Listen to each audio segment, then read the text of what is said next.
Praise the lord. ప్రభునామంలో మీ అందరికీ వందనాలు తెలియజేస్తుంటున్నాను. దేవుని మహాకృపను బట్టి మరొక బుధవారపు దినాన్ని దేవుని వాక్యాన్ని మనము ధ్యానించడానికి ప్రభు మనకి ఇచ్చినటువంటి మంచి అవకాశాన్ని బట్టి నేను దేవునికి వందనాలు స్తోత్రాలు చెల్లిస్తున్నాను. పిల్లరా, ఈ సమయంలో చిన్న ప్రార్థన చేసుకొని దేవుని వాక్యాన్ని మనం ధ్యానించుకుందాం. ప్రార్థన చేసుకుందాం. పరిశుద్ధమైన దేవా, ఘనమైన తండ్రి, మీ పాదములకు వందనాలు ప్రభా, స్తోత్రాలు చెల్లిస్తున్నాం తండ్రి.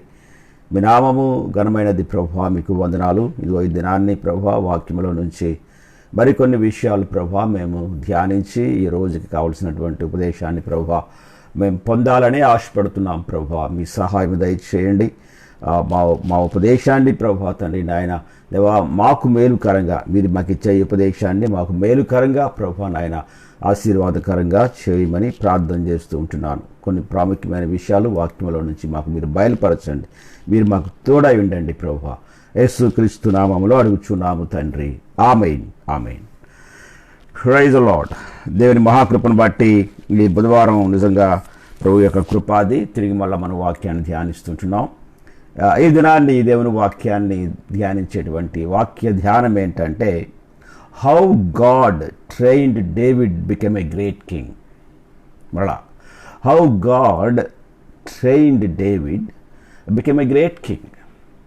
దావీదును దేవుడు గొప్ప రాజుగా చేయడానికి ఎలాంటి ట్రైనింగ్ ఇచ్చాడు అనేటువంటిది మనం పరిశీలన చేద్దాం. ఇప్పుడు ట్రైనింగ్, దేవుడు ఒక వ్యక్తిని ఉన్నతమైన స్థానంలో పెట్టాలని అనుకున్నట్లయితే అలాగ తీసుకెళ్ళి ఉన్నతమైన స్థానంలో పెట్టరు ఏమాత్రం కూడా. మామూలుగా మనం పరిశీలన చేస్తే మామూలుగా లోక సంబంధంగా చూస్తే ఎవరైనా బాగా చదువుకుంటే మంచి డిగ్రీ సంపాదించుకొని, అంటే మంచి జ్ఞానం ఉండి మంచిగా హై లెవెల్గా ఐఏఎస్ కానీ ఐపీఎస్ కానీ ఐఎఫ్ఎస్ కానీ ఇలా చాలా హై లెవెల్లో ఉన్నటువంటి చదువులు బాగా చదివి పిహెచ్డీలు చేసినట్లయితే ఆ వ్యక్తికి వయసుతో సంబంధం లేకుండా చాలా ఉన్నతమైనటువంటి స్థానంలో పదవిస్తారు. ఆయా సమయాల్లో వాళ్ళు మంచి జ్ఞానవంతులే కానీ కొన్ని ప్రాంతాల్లో ఫెయిల్ అయిపోతూ ఉంటారు. కనుక కొన్ని సమయాల్లో గవర్నమెంట్ వారు కూడా ఏం చేస్తారంటే, బాగా అనుభవం ఉన్నటువంటి అదే చదువులో ఉండి కూడా బాగా అనుభవం ఉన్నటువంటి వారిని మరలా తీసుకొని వారితో మరలా కొన్ని పనులు చేయిస్తూ ఉంటారు. అనుభవం అనేటువంటిది జీవితంలో జరిగేటువంటి చాలా విషయాల ద్వారా మనం నేర్చుకుంటాం. మనం డైరెక్ట్గా వెళ్ళి కూర్చున్నప్పుడు ఏమవుద్దంటే చాలా విషయాలు అర్థం కావు. చాలా సమయాల్లో ఫెయిల్ అయిపోతూ ఉంటాం. ఇలా ఫెయిల్ అయిపోయి తిరిగి మళ్ళా వర్కౌట్ చేసుకుంటూ మళ్ళీ వాటి కోసం ప్రయాసపడి మళ్ళీ ముందుకు వెళ్ళడానికి ప్రయాసపడుతుంటాం కదా అండి. ఇవన్నీ అనుభవంలోకి వస్తాయి. దావీదుని రాజుగా చేయడానికి దేవుడు చాలా ప్రాంతంలో చెక్కేశాడు. తీసుకెళ్ళి రాజుగా కూర్చోబెట్టినప్పటికి కూడా ఆ స్థలంలో ఉంచే చెక్కడం ప్రారంభించాడు. కనుక ఈ దినాన్ని మనము దేవుడు రాజైనటువంటి దావీదును ఒక బలమైనటువంటి ఆయన దినాల్లో చాలా గొప్ప రాజుగా, చుట్టుపక్కల ఉన్నటువంటి అందరికంటే గొప్ప రాజుగా చేయడానికి ఎలాంటి ప్రాంతాల గుండా నడిపించాడు అనేటువంటిది మొట్టమొదటి మనం ఈ దినాన్ని ప్రారంభిద్దాం. దీనికి ముందుగా ఏంటంటే, ఈ యొక్క దావీదును రాజుగా ఏర్పాటు చేయడానికి ప్రారంభము నుంచి ఎలాంటి మెట్లు, ఏ ప్రాంతాల గుండా దేవుడు ఈ విషయాలు చూడడం ప్రారంభించాడు, దాన్ని మనం పరిశీలన చేద్దాం. Praise the lord. మొదటి సమూయేలు గ్రంథము 16వ అధ్యాయము 1వ వచనం నుంచి 3 వచనాల వరకు ఆ భాగాన్ని మనం చదువుదాం. చూడండి సమయంలో మొదటి సమూయేలు గ్రంథము 16వ అధ్యాయము 16th చాప్టర్ 1 to 3, 1 నుంచి 3 వచనాలు. అందరి యెహోవా సమూయేలుతో ఇలాగు సెలవిచ్చాను, ఇశ్రాయేలీయుల మీద రాజుగా ఉండకుండా నేను విసర్జించిన సౌలును గూర్చి నీవెంతకాలము దుఃఖింతువు? నీ కొమ్మును తైలముతో నింపుము. బెత్లెహేమీయుడైన యెషయా యొద్దకు నిన్ను పంపుచున్నాను. మళ్ళా అంటాడు, చూడండి ఒకసారి. అందరి యెహోవా సమూయేలుతో ఇలాగూ సెలవిచ్చాను. మొదటి నుంచి చదువుదాం మనం. ఇశ్రాయేలుల మీద రాజుగా ఉండకుండా నేను విసర్జించిన సౌలును గూర్చి నీవెంతకాలము దుఃఖింతువు? నీ కొమ్మును తైలముతో నింపుము. బెత్లెహేమీయుడైన యెషై యొద్దకు నిన్ను పంపుచున్నాను, అతని కుమారులలో ఒకరిని నేను రాజుగా నియమించుదును. ఒక మాట ఉంది ఇందులో. తరువాత 3వ వచనంలో ఏమంటాడంటే, 2వ వచనం కూడా చదువుతాను నేను. సమూయేలు నేను ఎట్లు వెళ్ళుదును, ఇంకా నేను వెళ్ళిన సంగతి సౌలు విన్న ఎడల అతడు నన్ను చంపుననగా యెహోవా, నీవు ఒక పెయ్యను తీసుకొని పోయి యెహోవాకు బలి పశువును వధించుటకై వచ్చితినని చెప్పి యెషైని బల్యర్పణమునకు పిలువము. అప్పుడు నీవు చేయవలసిన దానిని నీకు తెలియజేతును. ఎవని పేరు నేను నీకు చెప్పుదునో ఆమేన్, అతనిని నీవు అభిషేకింపవలెనని సెలవీయగా అనేటువంటి మాట కనబడుతుంది. దావీదును అభిషేకించే ముందు సమూయేలుని దేవుడు ప్రిపేర్ చేశాడు. Praise the lord. వీళ్ళరా, సమూయేలు దావీదును అభిషేకించే ముందు దేవుడు సమూయేలుతో ఏం మాట్లాడతాడంటే, నువ్వు ఎంతకాలం, చూడండి ఒకసారి, ఇశ్రాయేలీల మీద రాజుగా ఉండకుండా నేను విసర్జించిన సౌలును గూర్చి నువ్వెంతకాలము దుఃఖింతువు.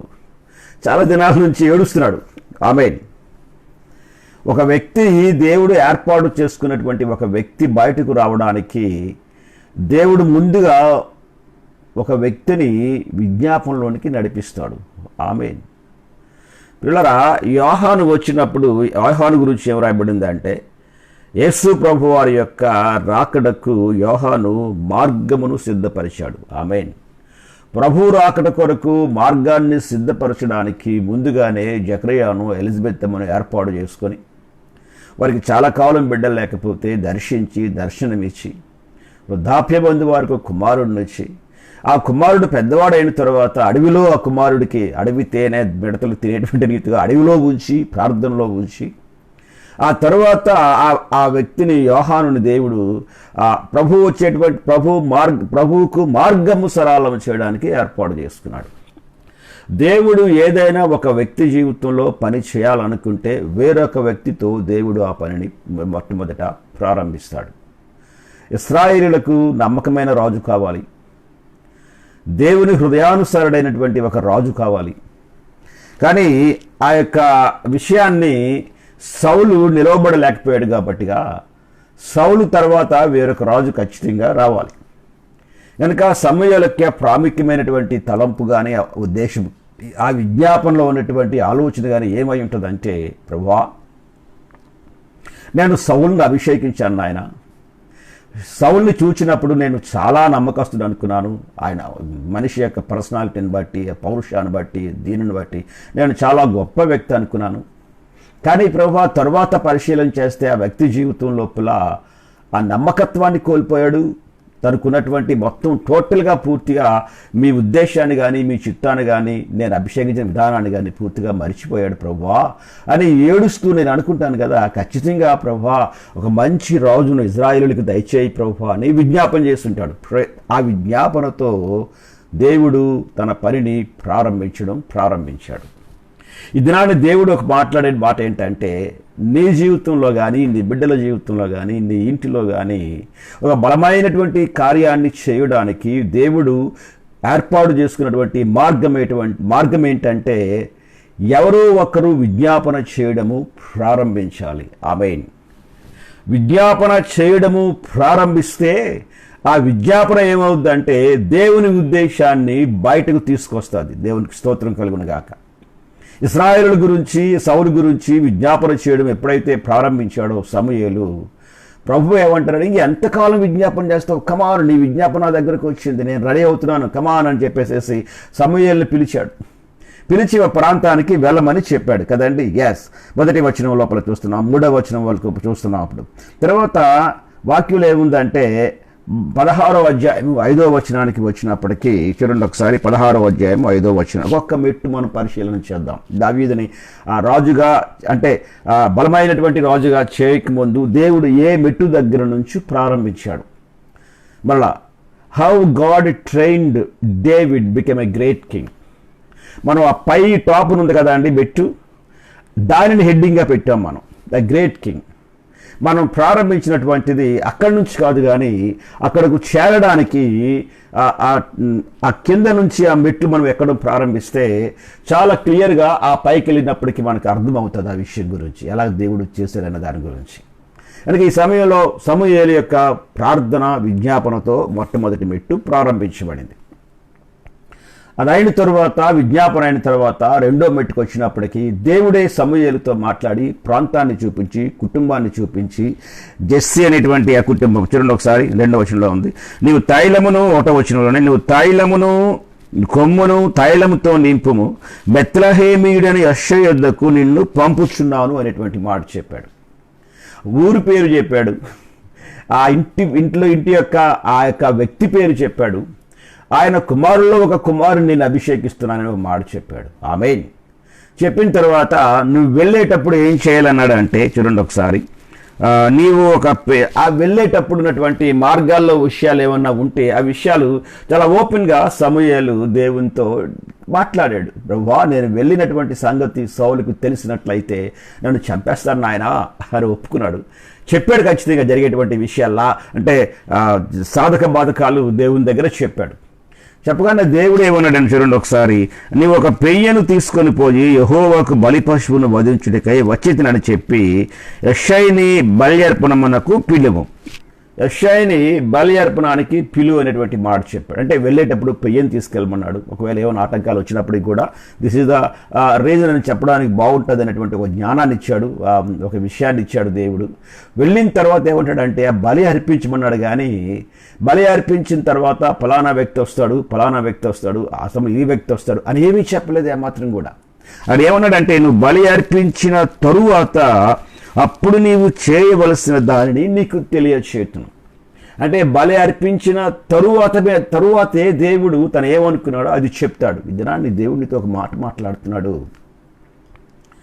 చాలా సమయాల్లో నువ్వు ప్రార్థించేటప్పుడు అలసిపోయి మానసికంగా చాలా వరకు దెబ్బ ఏమంటావంటే, ప్రభువా ఎంతకాలం అయింది ప్రభువా, నీ చిత్తాన్ని నాకు ఇంకా తర్వాత ఏమవుద్దో తెలియచేయి ప్రభువా అంటావు.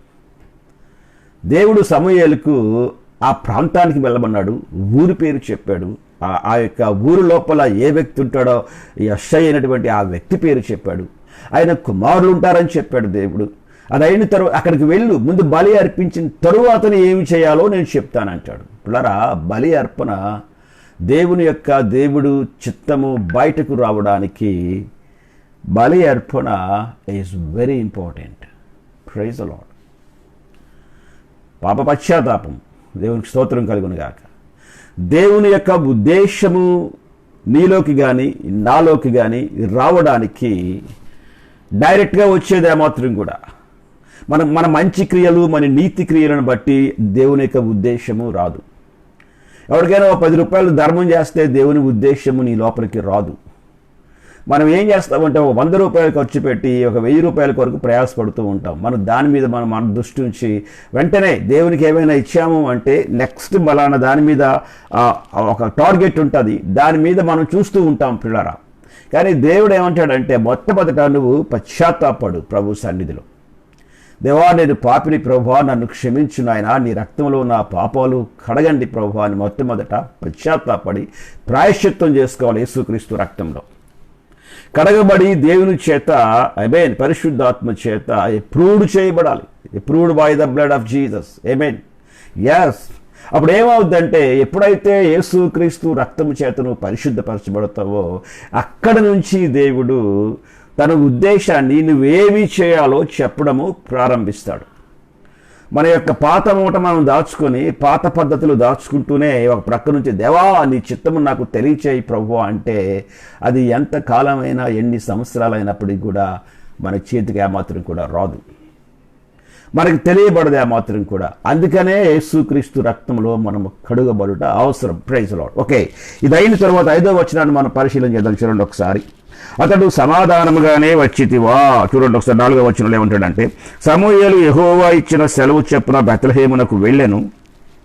ఆ ఊరి పెద్దలు అతని రాకకు భయపడి సమాధానముగా వచ్చుచున్నావా అని అతను అడుగగా అతడు సమాధానముగానే వచ్చి తిని మీరు శుద్ధులై నాతో కూడా బలికి రండని చెప్పి యెషయిని అతని కుమారులను శుద్ధి చేసి బలి అర్పించాను. దేవుడు చెప్పినట్టుగానే యెషయిని పిలిచాడు. యెషయితో మాట్లాడాడు. యెషయి కూడా చాలా భయపడుతూ, నాయనా దేవుని సేవకుడా, నువ్వు సమాధానంగా వచ్చావా అని అడిగాడు. అప్పుడు సమూయేలు కూడా నవ్వుతూనే చెప్పుంటాడు, యెషయి భయపడకే మాత్రం నేను సమాధానంగా వచ్చాను. ఎందుకంటే రావడం పెయ్యిని పట్టుకొని వస్తున్నావు బాబు, నువ్వు దేవుని ప్రవక్తగా వస్తున్నావు, మామూలుగా వస్తున్నావు, ఏంటి నాయనా అని అడిగితే, ఏం భయపడొద్దు, సమాధానంగానే వచ్చాను నేను. మీరందరూ అయితే శుద్ధి చేసుకొని రండి, స్నానాలు చేసుకొని రండి, సమయం లోపల బలి అర్పిద్దాం అనేటువంటి ఒక మాట చెప్పాడు. అదైన తర్వాత ఏమైందంటే నాతో కూడా 5వ వచనం లోపల సమాధానంగానే వచ్చి తిని మీరు శుద్ధులై నాతో కూడా బలికి రండని చెప్పి యెషయిని ఇంకా అతని కుమారులను శుద్ధి చేసి బలి అర్పించెను అనేటువంటి మాట ఉంది. శుద్ధి చేశాడు, యెషయిని శుద్ధి చేశాడు, యెషయి కుమారులందరినీ శుద్ధి చేశాడు, బలి అర్పించాడు. ఎస్, తరువాత వారు వచ్చినప్పుడు బలి అర్పించి శుద్ధి చేశాడు. వారు వచ్చినప్పుడు అతను ఏలీయాబును చూచి నిజముగా యెహోవా అభిషేకించేవాడు ఆయన ఎదుట నిలిచి ఉన్నాడని అనుకున్నాను. అనగానే కుమారులందరూ నిలిచి వచ్చారు. కాబట్టి ఏలీయాబు పెద్ద కుమారుడు, యెషయి తాలూకా పెద్ద కుమారుడు ఏలీయాబు వచ్చాడు. జెస్సీ సన్ ఏలీయాబు వచ్చాడు. ఏలీయాబు వచ్చి ఎవరు నువ్వు అంటే, ఈయన ఎవరయ్యా అంటే ఏలీయాబు నిలబడ్డాడు ఇలాగా. యెషయి పక్కకు వచ్చి, అయ్యా ఈయనే సార్ నా పెద్ద కుమారుడు అనగానే ఏలీయాబు ఒకసారి ఇలాగా భుజాలు చూపించుంటాడు. అది అయిన తర్వాత చూడగానే అనుకున్నాడు, అబ్బా ఏం పర్సనాలిటీ అండి, వాట్ ఏ వండర్ఫుల్ మ్యాన్ అనుకొని ఖచ్చితంగా ఈ వ్యక్తిని దేవుడు ఏర్పాటు చేసుకున్నాడు, తొలిచూలి పిండాన్ని ఏర్పాటు చేసుకుంటానని చెప్పాడు కాబట్టిగా ఈ వ్యక్తినే ఏర్పాటు చేసుకున్నాడు అనేటువంటి ఆలోచనకు వచ్చాడు సమూయేలు గారు కదండి. ఎస్, అయితే యెహోవా సమూయేలుతో ఇలాగూ సెలవిచ్చాను, అతని రూపమును అతని ఎత్తును లక్ష్య పెట్టకము అంటాడు. తర్వాత ఇంకో మాట ఏమంటాడంటే, నేను అతని త్రోసివేసి ఉన్నాను, మనుషులు పై రూపమును లక్ష్య పెట్టుదురు గాని యెహోవా హృదయమును లక్ష్య పెట్టును. పిల్లరా, మనుషులు పై రూపమును లక్ష్య పెట్టుదురు గాని యెహోవా హృదయమును లక్ష్య పెట్టును. మనుషులు పై రూపాన్ని లక్ష్య పెడతారు, అంటే లోపల ఉన్నటువంటిది ఏమి కూడా తెలియదు కదా అండి. ఎస్, నా లోపలే ఉందో మీకు తెలియదు, మీ లోపలే ఉందో నాకు తెలియదు. ఒకసారి ఏబి మాసిలమణి గారు మంచి ప్రవక్త, మంచి రచయిత, మంచి సింగర్, ఆయన మంచి సంగీత విద్వాంసుడు మాట చెప్పాలంటే ఆయన మంచి పాటలు కట్టాడు. ఆయన పాటలన్నీ కూడా హృదయానికి ఎంతగానో చెప్పాలంటే ఆహ్లాదాన్ని ఆనందాన్ని కలిగిస్తాయి. మంచి మీనింగ్ ఉంటుంది ఆయన పాటల లోపల. ఆ పాటలో ఆయన ఒకసారి ప్రసంగం చేస్తే ఏమన్నాడంటే, చాలామంది వచ్చారు అన్నారు, చాలామంది వచ్చి కూర్చున్నారు. ఆయన ఏమన్నాడంటే, మీ అందరికీ ఒక సీక్రెట్ చెప్తాను నేను అని చెప్పి ఏమన్నాడంటే, మీరందరూ కూడా చాలా దగ్గరగా కూర్చున్నారు, కానీ ఎవరి మనస్సులో ఏముందో మీకు ఎవరికి తెలియదు అన్నాడు. అవునా అంటే, అవును సార్, మాకు ఎవరికి తెలియదు. ఈ ఒకళ్ళు చూసుకొని నవ్వుకున్నారు, ఏం తెలియదు అనుకున్నారు. మీరు అందరూ పై రూపాన్ని చూస్తున్నారు, నవ్వు కనబడుతుంది మీ లోపల, ఆ లోపల చక్కగా మాట్లాడుకుంటున్నారు, చక్కగా నవ్వుతున్నారు అని చెప్పి ఆయన ఫైనల్గా ఏమన్నాడంటే, మీ లోపల ఎవరి లోపల ఏముందో మీకు తెలిసిపోతే మీరెవరు ఇలా పక్కనే కూర్చోరు అని చెప్పాడు. యథార్థమైన సంగతి అది. కనుక దేవుడు ఆ ప్రాంతంలో మనిషికి స్థలం ఇవ్వలేదు. హృదయాన్ని పరిశీలించేటువంటి ఆ పద్ధతిని దేవుడు తన దగ్గరే ఉంచుకున్నాడు. మనుషుల చేతిలో పెట్టలేదు. మనుషులకి సైకలాజికల్గా చాలా విషయాలు అలా చెప్పగానే తెలిసిపోద్ది అంటారు. చూసే చూపును బట్టి, ఆ ప్రవర్తన బట్టి, ఆ దొంగ ప్రవర్తన బట్టి, అబద్ధాలు చెప్పేటప్పుడు వచ్చేటువంటి మాటను బట్టి ఇవన్నీ తెలిసిపోతూ ఉంటాయి. మనుషులు అబద్ధాలు చెప్పినప్పుడు ఒక సమయాలు ఏమంటామంటారే, నువ్వు అబద్ధాలు చెప్తే అతికినట్టు ఉండాలిరా అంటారు కొంతమంది కదండి. ఎస్, సమాధానంగా ఉండాలి, చక్కగా ఉండాలి అబద్ధాలు చెప్తే అనేటువంటి మాట చెప్తారు. చిన్నప్పుడు నేను ప్రభువుని అంగీకరించలేనప్పుడు సినిమాలకు వెళ్ళిపోతూ ఉండేవాడిని బాగా మా ఫ్రెండ్స్తో పాటు. ఒకసారి మధ్యాహ్నం క్లాసు ఎగ్గొట్టి ఒక సినిమాకి వెళ్ళిపోయాం చిన్నప్పుడు, హై స్కూల్ చదువుతుంటున్నప్పుడు. ఆ తర్వాత త్వరగా ఇంటికి వెళ్ళిపోవాలి. సాయంకాలం అయ్యేసరికి లేట్ అయిందంటే మళ్ళీ ఎక్కడికి వెళ్ళని అడుగుతాడు. ఆ దినాలు అన్ని అడిగేవారు. ఈ దినాలు అడిగితే పిల్లలు కోపం వచ్చి కేకలేస్తారు కాబట్టి ఎవరు అడగట్లేదు తల్లిదండ్రులు. ఇంటికి వచ్చిందే సంతోషం బాబు అనుకుంటున్నారు. ఇంటికి మేము సినిమా హాల్ నుంచి బయటకు వచ్చి నేను నా ఫ్రెండ్ కలిసి త్వరగా వెళ్ళిపోతున్నాం అనమాట అండి. మా నాన్నగారు అదే రూట్లోని సైకిల్ మీద వస్తున్నాడు. ఆయన అప్పుడు మేము ఆయన చూడలేదు, ఆయన మమ్మల్ని చూశాడు. ఆ గేట్లో నుంచి బయటికి రావడం చూశాడు. అమ్మ గాడిదలు వీళ్ళు సినిమాకి వెళ్ళిపోతున్నారని వెళ్ళొచ్చారనమాట, స్కూల్ ఎగ్గొట్టారటనమాట అని. సరే ఆయన వెళ్ళాడు, ఆయన పని చూసుకున్నాడు, ఇంటికి వచ్చాడు ఆయన. నేను కూడా ఇంటికి వెళ్ళిపోయాను. వెళ్ళిన తర్వాత రావడంతో ఆయన పోనీ ఏదో పోనీ వెంటనే కాసేపు ఉండి మాట్లాడతాడంటే అలా మాట్లాడేవాడు కదా మా నాన్న. ఎప్పుడు కూడా రావడమే పంచాయతీ పెట్టుకోడు అనమాట. అంతే రావడమే కూర్చుని పోయి వెంటనే పిలిచి అన్నాడు కదా, రేయ్ అని పిలిచాడు. వెళ్ళాను. ఎక్కడికి వెళ్ళావురా నువ్వు అన్నాడు. మధ్యాహ్నం నేను స్కూల్కి వెళ్ళాను అన్నాను. మరి పలానా దగ్గర ఎందుకు కనబడ్డావు రా అని అన్నాడు. అనేసరికల్లా పలానా దగ్గర ఎందుకు కనబడ్డానంటే నేను నా ఫ్రెండ్ ఇంటికి వెళ్ళాను, ఆ పుస్తకం ఒకటి మర్చిపోయాను, ఏ పుస్తకాన్ని తెచ్చుకోవడానికి వెళ్ళాను అని చెప్పాను. రేయ్ అబద్ధాలు చెప్పకరా అన్నాడు మా నాన్న. ఎందుకంటే నేను చూశాడు కాబట్టి. ఎందుకు అబద్ధాలు చెప్తారు, నేను ఎప్పుడు పుస్తకం కోసం వెళ్ళాను అని చెప్పేసి కొంచెం దబాయింపు మొదలెట్టాను అక్కడ. నేను రావడంతో నేనేం చేశానంటే ఇంటికి రాగానే గవ్వలాడుతూ కొంచెం సర్దుకొని నెమ్మదిగా స్నానం చేద్దానికని స్నానం చేయొచ్చు కదా అని అనుకున్నాను. మా నాన్న వచ్చాడు ఈ లోపల. అన్నాడు కదా, అరే దగ్గరికి రారా అన్నాడు.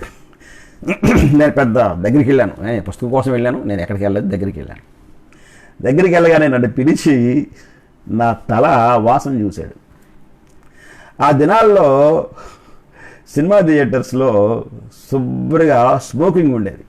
వాళ్ళందరూ వచ్చినటువంటి ఒక 200 మంది వస్తే 170, 190 మంది ఈ సిగరెట్లే కాల్చేవారు. పొగ అంతా వచ్చేసి లోపల అందరికీ ఒళ్ళి నిండా, బట్టల నిండా, తల నిండా వాసన పట్టేసేదన్నమాట. నేను స్నానం చేయలేదు కాబట్టిగా నేను దబాయించేస్తున్నాను, కానీ నా మీద ఆ వాసన ఉండిపోయింది. అది చూసి అన్నాడు కదా, ఎందుకు రా ఈ వాసన వస్తుంది అని అన్నాడు. ఒకసారి నీ బట్టలను వాసన చూసుకో అన్నాడు. నువ్వే బట్టలు మార్చేసుకున్నాను, అప్పటికే ఇంకో బట్టలు వేసుకున్నాను, అది తీసుకురమ్మన్నాడు. అమ్మో పెద్ద ఇన్వెస్టిగేటర్ మా నాన్న.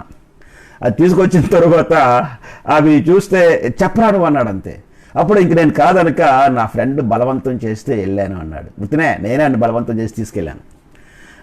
మా నాన్న అన్నాడు కదా, ఎవరే అబద్ధం ఆడితే కట్టినట్టు ఉండాలిరా అవతలోడికి, కానీ నువ్వు కొన్ని సమయాల్లో అబద్ధాలు చెప్పేటప్పుడు నాకు తెలిసిపోద్దురా ఎలాగ అబద్ధం ఆడుతావో అని చెప్పి. గనుక ప్రియులరా, హృదయం లోపల అబద్ధాలు ఉంటాయి. దానిని పరిశీలించడానికి ఏ మనిషి తరము కూడా కాదు. అందుకనే దేవుడు వాక్యంలో ఏమంటాడంటే 5వ వచనం వచ్చినప్పటికి 6వ వచనంలో ఏమంటాడంటే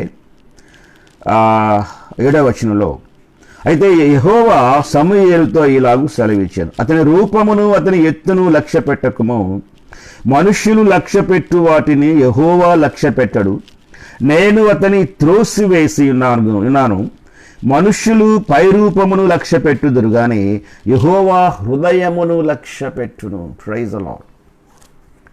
హృదయాన్ని లక్ష్య పెట్టినప్పుడు దేవుడు అక్కడ కౌంట్ చేస్తాడు, అక్కడ ఆ వ్యక్తిని ఎంచుకుంటాడు.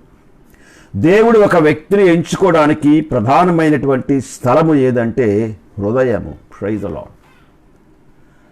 ఆఫీసుల్లో, కంపెనీలో పనిచేయడానికి, ప్రధానమైనటువంటి సీట్లో కూర్చోడానికి కావలసినటువంటి ప్రధానమైనది ఏంటంటే, ప్రాముఖ్యమైనది ఏంటంటే చదువు.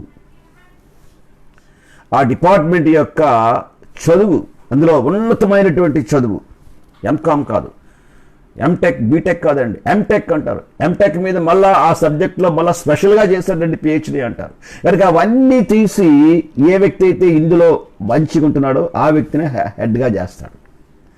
దేవుడు ఒక వ్యక్తిని కోరుకొని ఆ వ్యక్తిని పెద్దగా చేయాలని ఆశపడినప్పుడు దేవుడు పరిశీలించేటువంటిది పర్సనాలిటీ కాదు, లేకపోతే ఇంకొకటి ఏమో కాదు, కానీ హృదయము లోపల ఉన్నటువంటిది.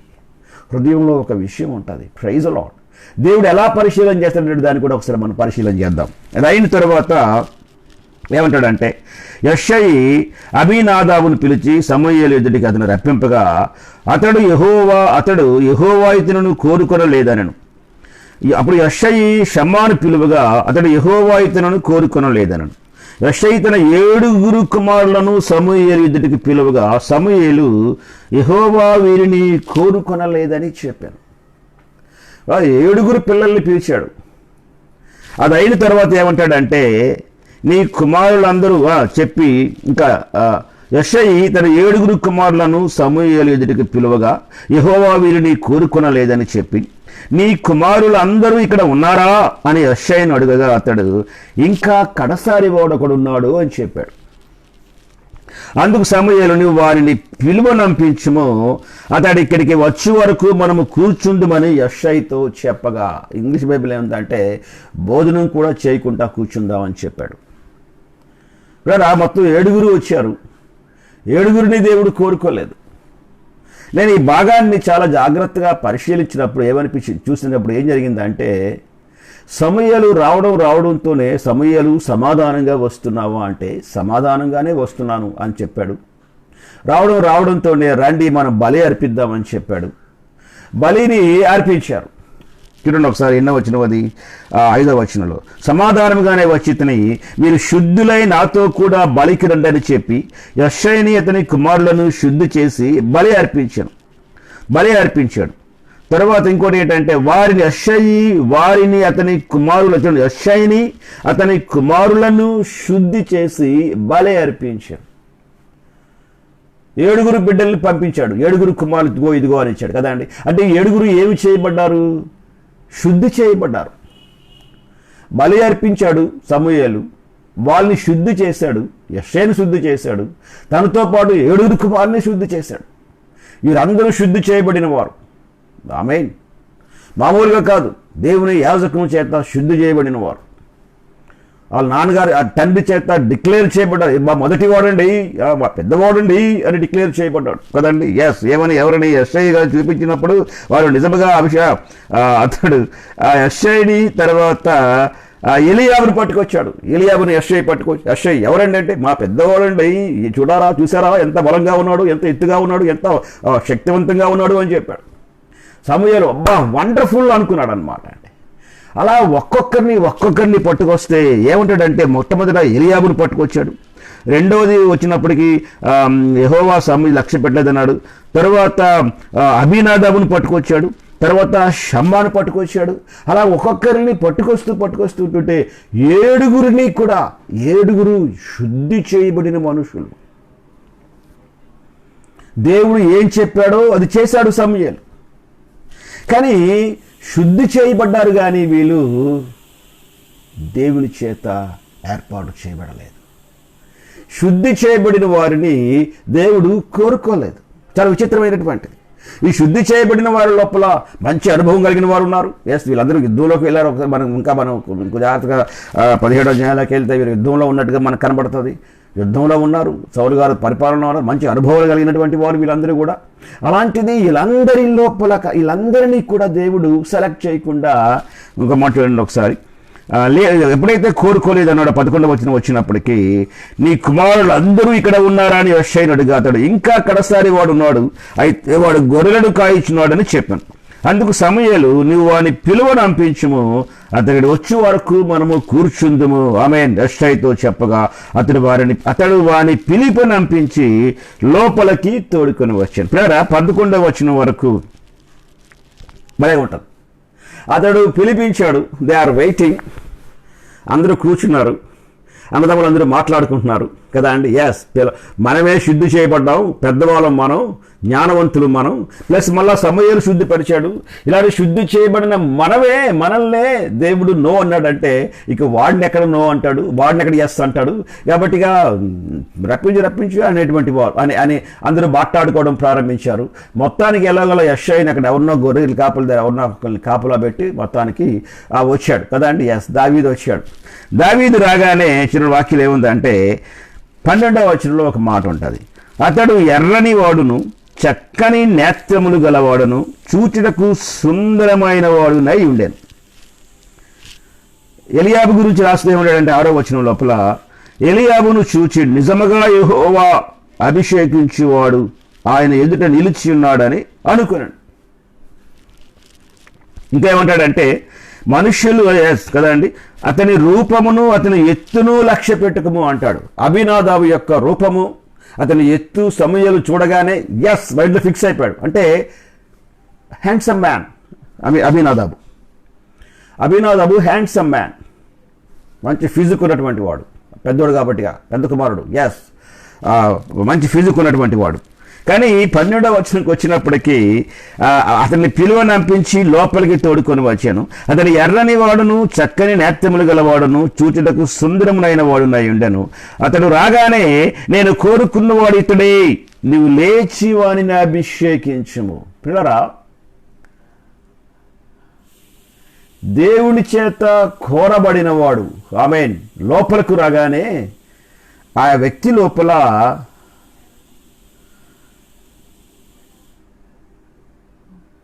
మూడు ప్రాముఖ్యమైనటువంటి విషయాలు మనకు కనబడతాయి. నేను ఆ వ్యక్తిని గురించి వాక్యంలో ఉన్నటువంటి భాగాన్ని ధ్యానించినప్పుడు మూడు ప్రాముఖ్యమైనటువంటి విషయాలు. ఒకటి, ది హ్యాండ్సమ్ మ్యాన్. 16వ అధ్యాయము, మొదటి సమూయేలు 16వ అధ్యాయము 12లో ఉంటుంది ఒకసారి 12వ వచనంలో అతడు ఎర్రని వాడు, హ్యాండ్సమ్ మ్యాన్ అనేటువంటి మాట. రెండవది ఏ బ్యూటిఫుల్ ఐస్, చూడండి ఒకసారి మళ్ళీ ఉందని, చక్కని నేత్రాలు కలిగిన వాడు ఆమేన్. మూడవది David was a fine looking, English బైబిల్లో ఉంటాడు, ఇంగ్లీష్ బైబిల్లో ఈ మాట ఇచ్చాడు, అతడు చూడడానికి సుందరమైనటువంటి వాడు. గ్లోరీ. మూడు ప్రాముఖ్యమైనటువంటి విషయాలు. ఒకటి హ్యాండ్సమ్ మ్యాన్, రెండవది ఎ బ్యూటిఫుల్ ఐస్, చక్కని నేత్రాలు కలిగిన వాడు. మూడవది is a very good looking man. ఆ తర్వాత 4వ మాటకు వచ్చినప్పుడు ఏమంటాడంటే యెహోవా నీవు లేచి చంద్రుని, ఇతడు రాగానే నేను కోరుకున్నవాడు ఆమేన్ ఆమేన్. And God said he is my desire, నా కోరిక ఆమేన్. హీ ఈజ్ మై డిజైర్, నా కోరిక. Praise the lord. నేను కోరుకున్నవాడు, దేవుడు కోరుకున్నవాడికి ఇక్కడ ఈ భాగాన్ని చూసినప్పుడు 3 మేజర్ క్వాలిటీస్ ఆర్ ఇంపార్టెంట్. ఒకటి హ్యాండ్సమ్, రెండవది బ్యూటిఫుల్ ఐస్, మూడవది ఫైన్ లుకింగ్. Oh glory. దావీదు రాగానే, ఈ చిన్నోడు కాబట్టిగా దావీదు పెద్ద హ్యాండ్సమ్గా కండలు తిరిగిన మనిషిలాగా ఉండడు, ఎందుకంటే చిన్నోడు, వయసులో చిన్నోడు. పెద్దవాడితో ఉన్నటువంటి ఎలియాబుకున్నంత ఆ స్ట్రెంగ్త్ కానీ, ఆ వయసు కానీ, ఆ బలము కానీ కనబడదు ఆ మాత్రం కూడా. అందుకనే దేవుడు హృదయాన్ని లక్ష్య పెట్టువాడు. Glory to the lord. దేవునికి స్తోత్రం కలుగునుగాక. దేవుడు హృదయాన్ని లక్ష్య పెట్టువాడు. ఈ భాగానికి మనం పరిశీలన చేసినప్పుడు 3 భాగాలు ఉన్నాయి ఇందులోపల. తర్వాత ఏమంటాడంటే, రాగానే ఏముందంటే నీవు లేచి, కమాన్ స్టాండప్ అంటాడు దేవుడు. నువ్వు లేచి, and God said to Samuel to rise, లేవు బయటకు అన్నాడు అనమాట. అంతేనమాట. దావీదు వయసు ఎక్కడ? దావీదు ఏ ప్రాంతంలో నుంచి వచ్చాడు? బలి అర్పించినప్పుడు లేడు దావీదు. వీరితో పాటు శుద్ధి చేయబడలేదు. చాలా గాబరాగా వచ్చాడు. ఊరే గవ్వలాడితే ముందా నీళ్ళు పోసుకొని వచ్చేరా బాబు అంటారు. తలకి మీద కొంచెం నీళ్ళు వేసుకొని గవ్వలాడుతూ స్నానం చేసి వచ్చేరా బాబు, అక్కడ ప్రవక్త గారు ఉన్నారు, అక్కడ నీకోసం కనిపెడుతున్నారంటే గవ్వలాడుతూ వెళ్ళి తోమేసుకొని స్నానం చేసేసి వచ్చేసి ఉంటాడు. మళ్ళీ బలి అర్పించి మళ్ళీ అక్కడికి తీసుకొని వెళ్ళి మళ్ళీ అక్కడ పరిశుద్ధపరిచి ఇలాంటివి ఏమీ లేదు ఏమాత్రం కూడా. రావడంతోనే నేను అనుకుంటాను కదా, సమూయేలు లోపల దేవుని ఆత్మ సంతోషంగా వచ్చి ఉంటుంది. నేను కోరుకున్నవాడు, గ్లోరీ. ఎప్పుడైతే నేను కోరుకున్నవాడని దేవుడు చెప్పిన తర్వాత దేవుడు ఏమన్నాడంటే సమూయేలుతో, సమూయేల్ స్టాండప్ అన్నాడు. అంతే, రైజ్ అప్ అన్నాడు. నువ్వు లేచి నిలవబడు అన్నాడు. అది అయిన తర్వాత ఇందులో ఏముందంటే అతడు నేను కోరుకున్నవాడు ఇతడే, నువ్వు లేచి వానిని అభిషేకించుము. Glory to the Lord. దేవుని చేత కోరబడినవాడు ఆనర్ చేయబడతాడు. అందరికీ ఆనరింగ్ రాదు. ఎవరైతే దేవుని చేత కోరబడతారో, ప్రైజ్ ది లార్డ్, వారు ఆనర్ చేయబడతారు. Glory. What a wonderful God అండి. ఇది నాన్న దేవునితో మాట్లాడుతున్నాడు. దేవుడు నిన్ను కావాలని కోరుకుంటున్నాడు. నువ్వు కావాలని దేవుడు ఆశపడుతున్నాడు. అందుకే నీ వెనుక చాలామందిని నీ కొరకు ప్రార్థించడానికి దేవుడు రైజ్ చేస్తున్నాడు. Praise the Lord. నీకు తెలియకుండానే చాలామంది నీ పేరు పెట్టి ప్రార్థించేవారు చాలామంది ఉన్నారు. ఆమేన్, ఆమేన్.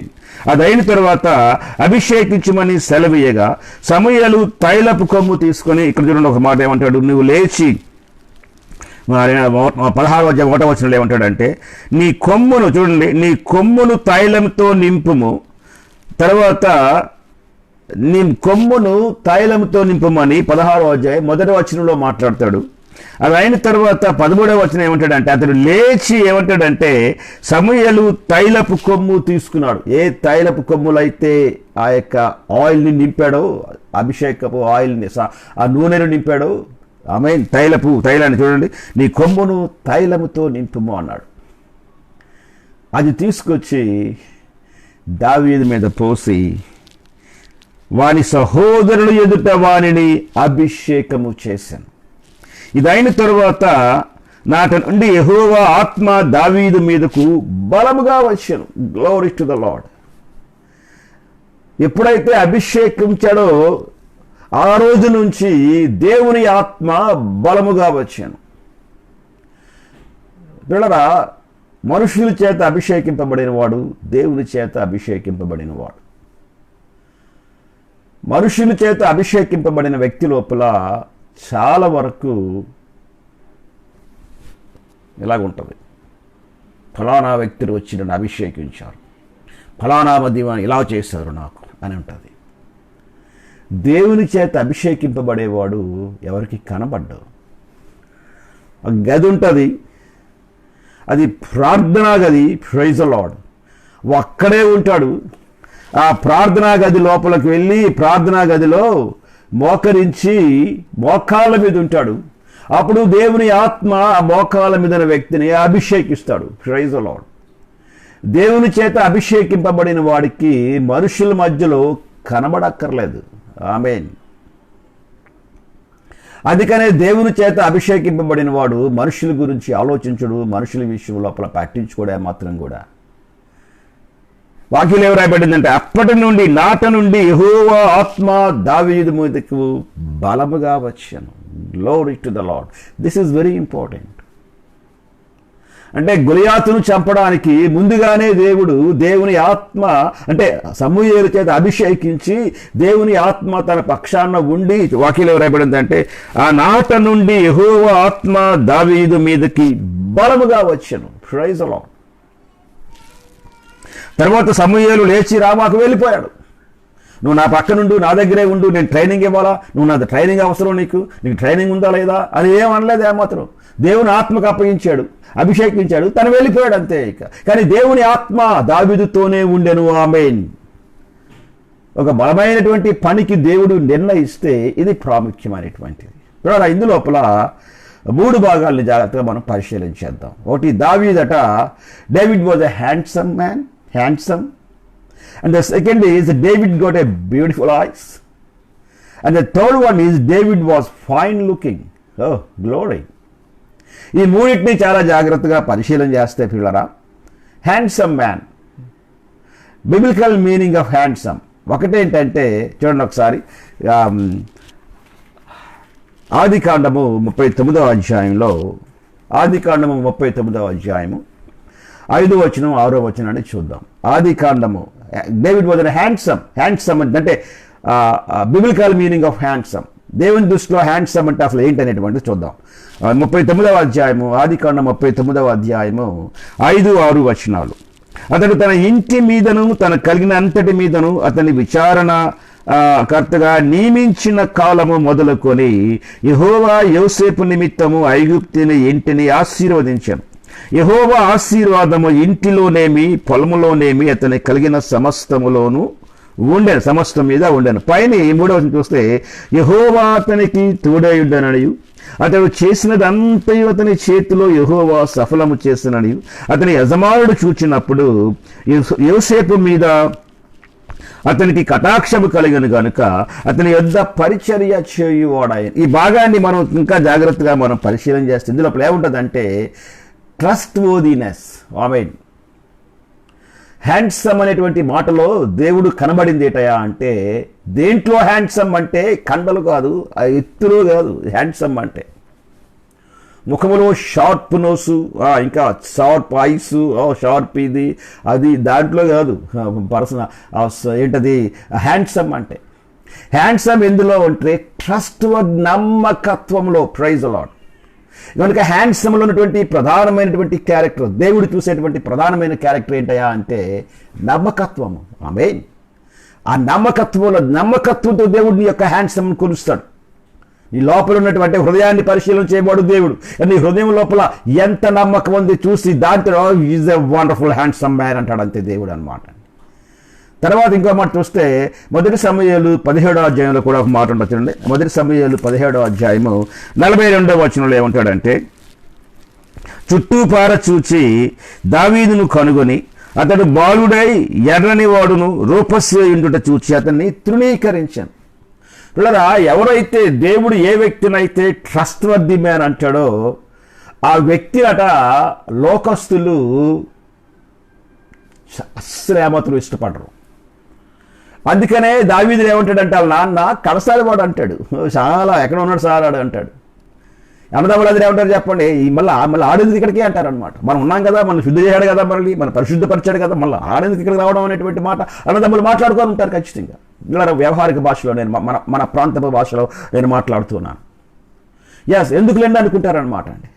కానీ పిల్లరా, దేవుడు ఆ ప్రాంతాన్ని చూస్తాడు. ఎవరైతే దేవుడు ట్రస్ట్ వర్ది మ్యాన్ అంటాడో ఆమేన్, ఆ వ్యక్తిని లోకములో ఎప్పుడు ఎందుకు ఏ కంపెనీలో ఆఫీసులోనైనా సరే ఎవరైనా నమ్మకంగా ఉన్నారనుకోండి, అందరూ ఆ వ్యక్తిని చాలా అసహ్యంగా చూస్తారు. నేను ఒకసారి ఒక సహోదరుడు ఉన్నాడు. ఆయన కోసం నేను ఒక ఆఫీస్లో కలెక్టర్ ఆఫీస్లో పనిచేస్తాను రాజధానాల్లో. వెళ్ళాను ఆయన దగ్గరికి, మాట్లాడాక ఇద్దరు కలిసి కూర్చున్నాం, మాట్లాడుతున్నాం. ఈ లోపల ఏదో ఇంకా పెద్ద ఆఫీసులో ఎవరో పిలిస్తే ఈయన అక్కడికి వెళ్ళాడు. నేను కూర్చొని పాస్కర్ నేను వస్తానని చెప్పి. ఇంకొక ఆయన నా దగ్గరికి వచ్చాడు. మీకు బాగా తెలుసని అని అడిగాడు నన్ను. నాకు బాగా తెలుసు అంటే ఏమన్నాడు తెలుసా అండి, ఈయన ఎక్కడ దొరికాడండి మాకు, తిన్నవిడండి అని అన్నాడు. మీరు అందరూ క్యారేజీలు తెచ్చుకుంటారు కదా, మీరు అందరూ మీరు తినొద్దన్నాడా, నేను మధ్యాహ్నం భోజనం తెచ్చుకుంటారు కదా అంటే తెచ్చుకుంటాం సార్. ఆ తిండి కాదు సార్ అన్నాడు, అది ఇంకో తిండి అది. కనుక ఇలాంటి వాడు ఎందుకంటే బాబు శనిగొట్టాడని నేను అటువంటి మాట మాట్లాడుతున్నాడు. ట్రస్ట్ వర్ది పీపుల్ని ఈ లోకం ఏమాత్రం కూడా ఇష్టపడదు. అబద్ధాలు చెప్తూ వాళ్ళ వెనకాతలు తిరిగి చప్పట్లు కొడితే పైకి ఎత్తేస్తారు అంతే. ఇక బట్ దేవుడు చూసేటువంటిది లోపల ట్రస్ట్ వర్దినెస్. తర్వాత ఇంకా మాట చూడండి, పరమగీతాలు 1వ అధ్యాయము 16వ వచనం ఒక భాగాన్ని చూద్దాం. పరమగీతాలు 1వ అధ్యాయము 16వ వచనం. పరమగీతములు 1వ అధ్యాయము 16వ వచనం. నా ప్రియుడా నీవు సుందరుడవు అతి మనోహరుడవు అనేటువంటి మాట. నా ప్రియుడా నీవు సుందరుడవు అతి మనోహరుడవు. అతి మనోహరమైనటువంటి మాట నేను చూసినప్పుడు ఇందులో ఉన్నటువంటి వెరీ ప్లెజెంట్. ఈ భాగంలో సుందరుడు అనేటువంటి మాట దేవుడు అని చెప్పేటప్పుడు బహు సుందరమైన వాడు అనేటువంటి దావీదు గురించి రాయబడింది. ఆ సుందరత్వం వెనుకాతల దాగింది ఏంటంటే అతి మనోహరత్వం. Praise lord. అతి మనోహరుడు అంటే వెరీ ప్లెజెంట్. కొంతమంది దగ్గర కూర్చొని మాట్లాడితే వెరీ ప్లెజెంట్, చక్కగా ఆనందంగా ఉంటుంది. చాలాసేపు వెళ్ళిపోతామండి అంటే కాసేపు ఉండి మాట్లాడి వెళ్ళండి, కొంచెం కాసేపు ఉండండి సార్. ఇప్పుడు సమయాల్లో సహవాసం చేసేటప్పుడు, ప్రార్థన చేసుకునేటప్పుడు, దేవుని విషయాలు మాట్లాడుకునేటప్పుడు ఏమవుతామంటే ఆ జస్ట్ ప్లెజెంట్ ఉంటుంది అనమాట, ప్లెజెంట్నెస్ ఉంటుంది అనమాట అండి. మహానందంగా ఉంటుంది. మా ఇంటికి ఆ దినాలు నా చిన్నప్పుడు చాలామంది సేవకులు వచ్చేవారు. అందులో ఒక సేవకుడు వచ్చేవాడు మా ఇంటికి. ఆయన రాగానే ఆయన చుట్టూ చేరిపోయేవాళ్ళు అందరం కలిసి. మా నాన్నగారు కూర్చునేవారు, కింద కూర్చునే కాల్ మీద జస్ట్ కూర్చునేవారు. ఎవరు వచ్చినా మా నాన్నకి ఎందుకు కూర్చోడు, ఎప్పుడు కూర్చున్నా సరే. ఆయన ఆ దినాల్లో ఆయన head master, is a very big man. ఆ దినాల లోపల ఆ దినాల్లో కింద కూర్చునేవాడు కాదు. కానీ ఆయన వచ్చాడంటే మాత్రం అంతే. ఇంకా ఆయనకి మంచం వేసి ఆ మంచం మీద కూర్చోబెట్టి మా అమ్మ కింద కూర్చోలేదు, నేను కింద కూర్చున్నాను, మా నాన్న కూర్చోడు, మిగిలిన ఎవరైనా ఉంటే కింద కూర్చొని ఆయన మాట్లాడుతూ ఉంటే, వాక్య సత్యాలు చెప్తూ ఉంటే మా హృదయంలో ఆనందం వచ్చేది. కొన్ని సమయంలో మా అమ్మ మా నాన్న కూడా ఏడ్చేవారు. ప్రైజ్లో ఎంతసేపు మాట్లాడేవాడో తెలియదు. చాలా రాత్రి అయిపోయిన తర్వాత మేమే అయ్యా చాలాసేపు అలసిపోయారు సార్, భోజనం చేయండి అని గవర్నర్తో భోజనం పట్టుకొచ్చి ఆయన భోజనం చేసిన తర్వాత మేము వెళ్ళేవారు. ప్రైజ్లో the pleasant, the very pleasant, అతి మనోహరం. హ్యాండ్సమ్లో ఉన్నటువంటి ఈ లక్షణాలు. Number 1 trustworthiness, and number 2 విడరా, నెంబర్ 2 ఏంటంటే వెరీ ప్లెజెంట్. ఇది రెండు ప్రాముఖ్యమైన విషయాలు హ్యాండ్సమ్లో ఉంటాయి. రెండవది David got a beautiful eyes. చూడండి ఒకసారి మొదటి సమూయేలు గ్రంథం 16వ అధ్యాయంలో ఉంటుంది. మొదటి సమూయేలు గ్రంథం 16వ అధ్యాయము 12లో ఏముంటుంది అంటే, చక్కని నేత్రములు గలవాడు, beautiful eyes, oh my Lord. అదేంటయ్యా అంటే, ఐస్ ఉన్నాయి చూసారా, కళ్ళు. Eyes stands for healthiness in holiness. Healthy, ఆరోగ్యం. ఇందులో ఆరోగ్యం అండి, అన్ని బాగానే ఉంటాయి. రొంప చేసిందా, రొంప చేయలేదు సార్ అంటాం. ముక్కులో ఆరోగ్యం ఉంది. నాలుగు ఏమైనా గరగరలాడుతుందా, గొంతులో గరగరలాడుతుందా, లేదు సార్ బాగానే ఉందండి. నాలుగు ఆరోగ్యంగా, గొంతుకు ఆరోగ్యంగా ఉంది, గొంతుకులో ఆరోగ్యం ఉంది, ముక్కులో ఆరోగ్యం ఉంది. చెవులో ఏమైనా పెయిన్ వస్తుందా, లేదు సార్ బాగానే ఉందండి, చెవులో ఆరోగ్యం ఉంది. కళ్ళు మండిపోతున్నాయండి అంటారు. అంటే అనారోగ్యం ఎక్కడుందనమాట, కంటిలో ఉంది. ముక్కులో కానీ, నోట్లో కానీ, చెవులో కానీ అది ఏమీ లేదు, అసలు ఆరోగ్యంగా ఉంది. కానీ కంటిలో మాత్రమే అనారోగ్యంగా ఉంది. పిల్లరా, కన్ను దేనికి గుర్తు అంటే నీకున్న పరిశుద్ధత యొక్క ఆరోగ్యానికి గుర్తు. రబా రోషాందర. నీ కన్నులు నీ యొక్క పరిశుద్ధతను చూపించేటువంటివి. నీ పరిశుద్ధత ఎంత ఆరోగ్యంగా ఉందో కనబడడానికి నీ కన్నులు ఉపయోగపడతాయి. డాక్టర్ చెయ్యగానే ఇలా పట్టుకుంటాడు ఆయన. డాక్టర్ నాడి కొట్టుకుంటూ ఉంటుంది. ఆ శబ్దాన్ని బట్టి మన ఆరోగ్యం ఎలాగుందో చెప్పేస్తాడు ఆయన. పిల్లరా, కన్నులు ఏం చేస్తాయంటే మన లోపల ఉన్నటువంటి పరిశుద్ధతను తెలియజేస్తాయి. ఆమేన్. అందుకనే దావీదులో ఉన్నటువంటి ప్రత్యేకత దేవుడు కనుగొన్నాడు ఏంటంటే, సుందరమైన నేత్రములు కలిగిన వాడు, ఎ బ్యూటిఫుల్ ఐస్, పరిశుద్ధతను తెలియచేసేటువంటివి. నెంబర్ 1. నెంబర్ 2 ఇంకోటి ఏంటంటే చూడండి ఒకసారి, మత్తయి సువార్త ఒకసారి, దీనికి మీకు రిఫరెన్స్ ఇస్తాను. మత్తయి సువార్త 6వ అధ్యాయం 22వ వచనం చూడండి ఒకసారి. మత్తయి సువార్త 6వ అధ్యాయము 22వ వచనం. 6వ అధ్యాయము 22వ వచనంలో ఉన్నటువంటి మాట ఏంటంటే, దేహమునకు దీపము కన్నే గనుక నీ కన్ను తేటగా ఉండిన ఎడల నీ దేహమంతయు వెలుగుమయమై ఉండేను. ఆమేన్. Healthiness in holiness. Healthiness in holiness, పరిశుద్ధతలో ఉన్నటువంటి ఆరోగ్యము. అందుకే ఏమంటాడంటే, నీ దేహమంతా వెలుగుమాయమై, దేహమంతా వెలుగుమాయమై ఉండేను. కన్నులు చూసారండి ఏముందో అండి. ఈ కన్నులు ఏం చేస్తుంటాయంటే ద హోల్ బాడీకి వెలుగునిస్తాయి. ఆమేన్, ఆమేన్, ఆమేన్. ఇది నాన్న దేవుడితో మాట్లాడుతున్నాడు. Praise the Lord. Check out your eyes. కన్ను దగ్గరికి, కళ్ళు నొప్పి అక్కడి దగ్గరికి వెళ్తాం. అక్కడి దగ్గరికి వెళ్ళగానే మూతి గడ్డ ప్లేస్ మీద గడ్డం పెట్టమంటాడు. కన్ను దగ్గర లైట్లు పెడతాడు. ఏవో చూస్తాడు, ఇడు చూడు అంటాడు. లోపల అంతా ఏముందో తెలిసిపోతూ ఉంటాడు. బట్ నీ కన్నుల యొక్క ఆరోగ్యం కావాలనుకుంటే ఒక ప్లేస్ ఉంది, ఒక ప్రాంతానికి వెళ్ళి మోకరించి ప్రార్థన చేస్తే, పశ్చాత్తాపడితే, ఆ ప్రాంతంలో నీ కన్నులు క్లీన్ చేయబడితే, నీ కన్నులు పరిశుద్ధపరచబడితే, దేవా నా కంటిని నీ రక్తములో కడిగి శుద్ధీకరించు బాబు అనేటువంటి ప్రార్థనా స్థలానికి వెళ్ళి నువ్వు ప్రార్థన చేస్తే, ఆయన యేసు రక్తము నీ కళ్ళను శుద్ధీకరిస్తే, ఆమేన్, నీ యొక్క హెల్దీనెస్ పెరిగిపోద్ది. ఆమేన్. రెండో మాట ఏముందంటే, కంటి లోపల ఉన్నటువంటి మాట, ice stands for healthiness in holiness. రెండో మాట చూడండి సమయం లోపల, కీర్తనల గ్రంథము 121వ కీర్తన 1వ వచనం చూడండి ఒకసారి. కీర్తనల గ్రంథము 121వ వచనం. 121వ వచనంలో, కొండల కొట్టు నా కన్నులు ఎత్తుచున్నాను, నాకు సహాయం ఎక్కడ నుండి వచ్చును, ఆమె యెహోవా వలననే నాకు సహాయము కలుగును. The beautiful eyes look unto God's help.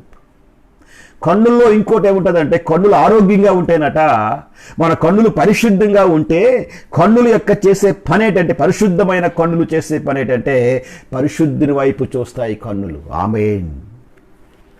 David got this character. అందుకే దేవుడు చెప్పాడు రాగానే, కమాన్ సమూయేలు, get up get up get up, he is my desire. ఆయనే నేను కోరుకున్న వ్యక్తి. ఆమేన్, ఆమేన్, ఆమేన్. ఆ మాట చెప్పగానే పిల్లలు అంటే, beautiful eyes look unto God's help. Thank you Lord. తర్వాత మూడవది ఏంటంటే చూడండి ఒకసారి 119వ కీర్తనలో ఉంటుంది ఒక మాట, beautiful eyes searching the law of God. దేవుని యొక్క ధర్మశాస్త్రాన్ని వెతికేటువంటి కన్నులు. Glory to the lord. 2 భాగాలు చూసాం మనం. Is very handsome. రెండవది బ్యూటిఫుల్ ఐస్. మూడవది చూసి ముగించుకుందాం మనం. మూడవది డేవిడ్ వాజ్ ఫైన్ లుకింగ్.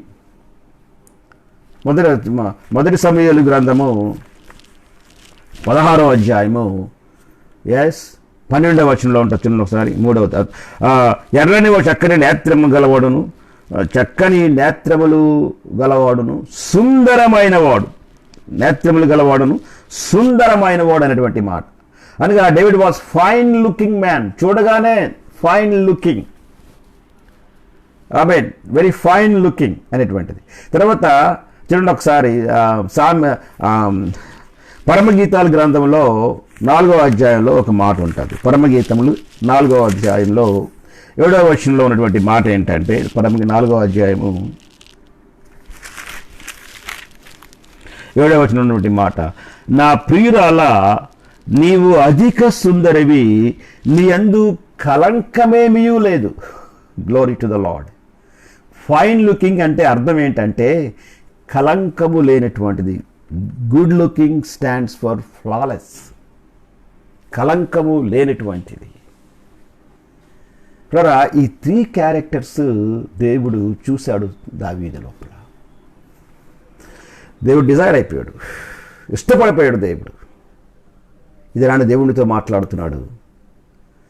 దేవునికి ఇష్టంగా ఉండాలనుకున్నట్లయితే, దేవుడు కోరుకునేవాడుగా ఉన్నట్లు అనుకున్నట్లయితే, these 3 characters are very important.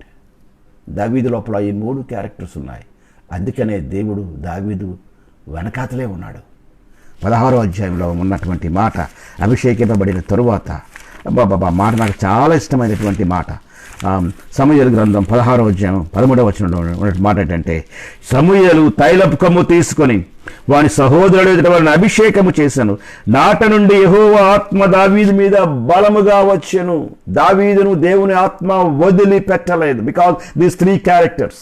ఆమేన్. మన లోపల కానీ ఈ 3 లక్షణాలు మన లోపల కానీ, స్త్రీ కానీ పురుషుని కానీ ఈ 3 లక్షణాలు ఉన్నట్లయితే దేవుని ఆత్మ ఎన్నటికీ ఆ వ్యక్తిని వదిలిపెట్టి బయటకు వెళ్ళదే మాత్రం కూడా. Thank you. ఈ సమయంలో పిల్లరా, దేవుడు మనతో ఈ విషయాలు మాట్లాడారు కనుక దేవుడు నీతో ఈ దినాన్ని మాట్లాడినట్లయితే వాటిని పరిశీలించి తీసుకుంటే దావీదును ఏ ప్రాంతంలో పట్టుకెళ్ళాడో ఆ ప్రాంతానికి మనం వెళ్ళడానికి ప్రభు సహాయం చేస్తాడు. మొదటి భాగాన్ని మనం పరిశీలన చేసాం. తర్వాత భాగాన్ని మరలా ప్రభు చిత్తాన్ని బట్టి రేపు శుక్రవారపు దినాన్ని కూడా ఇదే వాక్య భాగాన్ని మనం పరిశీలన చేద్దాం. ప్రార్థన చేసుకుందాం ఈ సమయంలో. పరిశుద్ధమైన దేవ, ఘనమైన తండ్రి, మీ పాదములకు వందనాలు స్తోత్రాలు చెల్లిస్తున్నాం తండ్రి. దేవా, 3 ప్రాముఖ్యమైన విషయాలు మాతో మాట్లాడారు. దావీదు ఉన్నటువంటి ఆ యొక్క the personality my father lord God.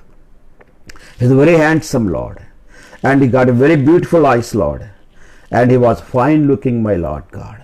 And ఈ 3 ప్రాముఖ్యమైన విషయాల లోపల నుంచి తండ్రి ఉన్నటువంటి లోతైన విషయాలు ప్రభావ మాకు మరికొన్ని చూపించారు. మీకు వందనాలు స్తోత్రాలు చెల్లిస్తున్నాం తండ్రి. దేవా, వాక్యం వింటున్నటువంటి మాకు, ప్రసంగం చేస్తున్న నా జీవితంలో, వాక్యం వింటున్నటువంటి వారి జీవితాల్లో ప్రభావ ఈ లక్షణాలు మేము కలిగి ఉండి ప్రభావ నాయన మీకు ఇష్టమైన వారముగా ఉండడానికి మీ సహాయం దయచేసి దీవించుమని, బిడ్డలందరినీ దీవించి మీ నామాన్ని మీరు మహింపరుచుకోమని యేసుక్రీస్తు నామములో అడుగుచున్నాము తండ్రి. ఆమేన్, ఆమేన్, ఆమేన్, ఆమేన్, ఆమేన్. తండ్రి అయిన దేవుని యొక్క ప్రేమ, కుమారుడైన యేసు ప్రభు వారి యొక్క కృప, పరిశుద్ధాత్మ యొక్క అన్యోన్య సహవాసము ఎప్పుడును ఎల్లప్పుడూ మనందరికీ తోడై ఉండి నడిపించును గాక. ఆమేన్, ఆమేన్, ఆమేన్. పిల్లరా, చాలా సంతోషం. ఇంతవరకు వాక్యాన్ని విన్నాం మనం. తిరిగి మనము శుక్రవారపు దినాన్ని ఉదయకాలపు 11 గంటలకి వాక్యాన్ని మనం ధ్యానం చేసుకుందాం. అంతవరకు మీకు నేను సెలవు తీసుకుంటున్నాను. మీ అందరికీ వందనాలు చెల్లిస్తున్నాను. Thank you very much.